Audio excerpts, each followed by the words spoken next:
और इधर मध्य प्रदेश की 28 सीटों पर वोटिंग की तारीख नजदीक है, लेकिन बीजेपी और कांग्रेस नेताओं की धड़कनें बढ़ने लगी हैं। इसकी वजह है भीतर घात का डर। दोनों पार्टियों को डर है कि उनके साथ उनके अपने ही भीतर घात कर सकते हैं। हालांकि कांग्रेस के मुकाबले ये खतरा बीजेपी को ज्यादा सता रहा है। बीजेपी को हर बात का ज्यादा डर है कि सिंधिया समर्थकों के आ जाने से नाराज चल रहे साल 2018 के हारे हुए प्रत्याशी गड़बड़ी कर सकते हैं। लिहाजा ऐसे नाराज नेताओं को मनाने के लिए बीजेपी ने बड़े दिग्गजों को जिम्मा सौंपा है। चुनाव प्रचार पर जाने वाले बीजेपी नेता घर बैठे और नाराज चल रहे नेताओं से बात कर उनका फीडबैक पार्टी आलाकमान को दे रहे हैं। पार्टी आलाकमान की तरफ से भी हर मुमकिन कोशिश हो रही है कि 3 नवंबर के पहले किसी तरीके से कोई भी गड़बड़ी असंतुष्टों की तरफ से ना हो। उधर कांग्रेस को भी आशंका है कि टिकट की दावेदारी कर रहे तमाम नेता आखिरी दिनों में पार्टी के खिलाफ काम न करने लगे। लिहाजा खुद कमलनाथ ऐसे नाराज दावेदारों को साधने में जुटे हैं।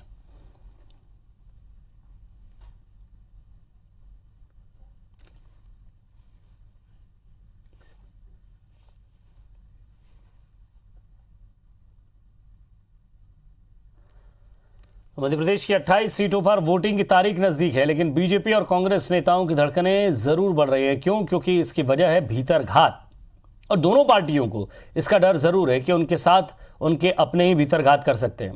हालांकि कांग्रेस के मुकाबले ये खतरा बीजेपी को ज्यादा सता रहा है। बीजेपी को इस बात का ज्यादा डर है कि सिंधिया समर्थकों के आ जाने से नाराज चल रहे साल 2018 के हारे हुए प्रत्याशी गड़बड़ी कर सकते हैं।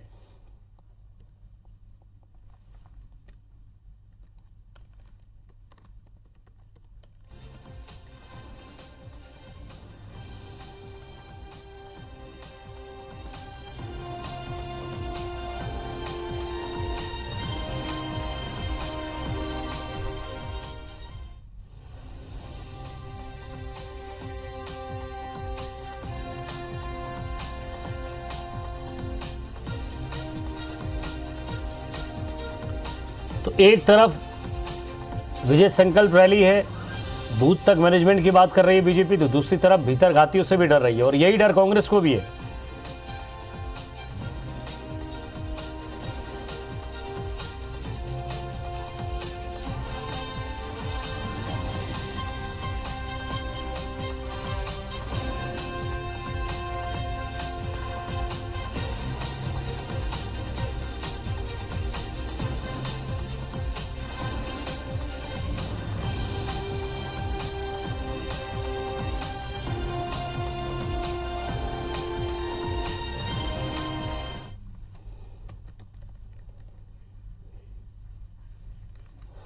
और ज़्यादा बातचीत के लिए हमारे संवाददाता राकेश चतुर्वेदी हमारे साथ जुड़ गए। राकेश, लगभग ऐसे कई दावेदार हैं जहां कांग्रेस के उम्मीदवारों की वजह से जो 2018 में हारे हुए उम्मीदवार थे उनको डर है कि कहीं उनकी राजनीति ख़त्म ना हो जाए, और जो वर्तमान उम्मीदवार है वो अलग डर रहे हैं कि क्या ये नेता वाकई साथ है या भीतर घात ना कर दें।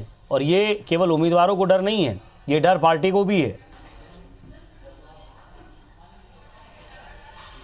बिल्कुल विजय, और दोनों ही पार्टियों को डर है, लेकिन कांग्रेस की ओर से तुलना में बात करें तो बीजेपी में यह डर ज़्यादा सताया हुआ है, क्योंकि हम 28 सीटों की बात करें और 28 में से बीजेपी के 25 प्रत्याशी ऐसे हैं जो कि दूसरे दल से आए हुए हैं। और चाहे जो राजधानी भोपाल से लगी हुई सांची विधानसभा की बात करें या फिर दूसरी अन्य सीटों की बात करें, कहीं ना कहीं सीधे तौर पर पत्ता उनका कटा है जो कि बीजेपी के प्रत्याशी बतौर हुआ करते थे और उनको पूरी तरह से टिकट मिलने की उम्मीद थी। लेकिन जिस तरह से कांग्रेस के जो 25 विधायक इस्तीफा देकर बीजेपी में शामिल हुए और 25 के 25 को टिकट मिले, तो साफ तौर पर इस बात का जो है डर पार्टी को है कि ऐसे जो नेता हैं वो भीतरघात कर सकते हैं। और इसलिए जो पूरी तैयारी की गई है, चाहे हम बीजेपी की ओर से बात करें या कांग्रेस की ओर से बात करें, कांग्रेस में भी कुछ सीटों पर ऐसे हालात बने हुए हैं जो जिम्मेदारी सौंपी गई है उन नेताओं को सौंपी दी गई जो सीधे तौर पर चुनाव के लिए मैदान में तैनात है। इसके साथ ही अलग से टीमें भी तैयार की गई है जो इस बात का बाकायदा पता लगा रही हैं कि ऐसे क्या भीतरघाती लोग हैं, और ये हैं तो वो चुनाव प्रचार करने नहीं निकल रहे हैं। और अंदरूनी तौर पर ऐसे बैठकों का दौर भी चल रहा है। बाकायदा हर सीट की रिपोर्ट है सीधे हाईकमान तक पहुंचाई जा रही है।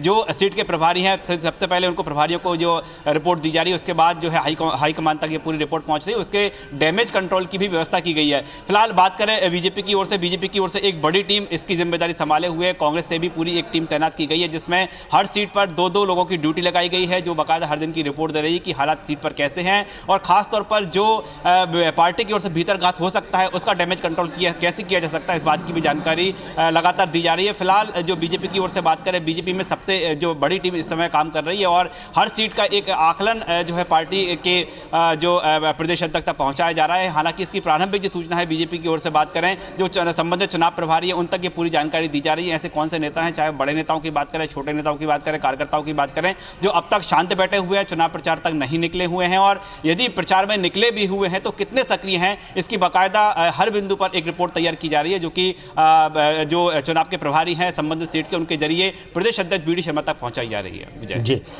वाकई सवाल यही है, क्योंकि सांची का सीट का नाम लेकर आपने वो पोल तो नहीं खोली राकेश, लेकिन सवाल ये है कि जो भीतरघात है, हालांकि आरोप अभी लग रहे हैं शेजवार परिवार पर, लेकिन उनके साथ साथ और भी ऐसी कई सीटें हैं, चाहे वो दमोह की हो या फिर वो आगे की सीट हो या फिर वो मालवा निमाड़ की सीटें हों। कई लगभग ऐसे नेता हैं जिनकी राजनीति खत्म होने का डर उनको यहाँ सता रहा है और भीतरघात के लिए ज़रूर पार्टी कोशिश करेगी कि उनको मना लिया जाए, और नहीं मानेंगे तो नेक्स्ट प्लान बी क्या होगा, उस पर क्या काम कर रही नज़र बना रखिएगा। बहुत बहुत शुक्रिया हमारे साथ जुड़ने के लिए और बातचीत के लिए।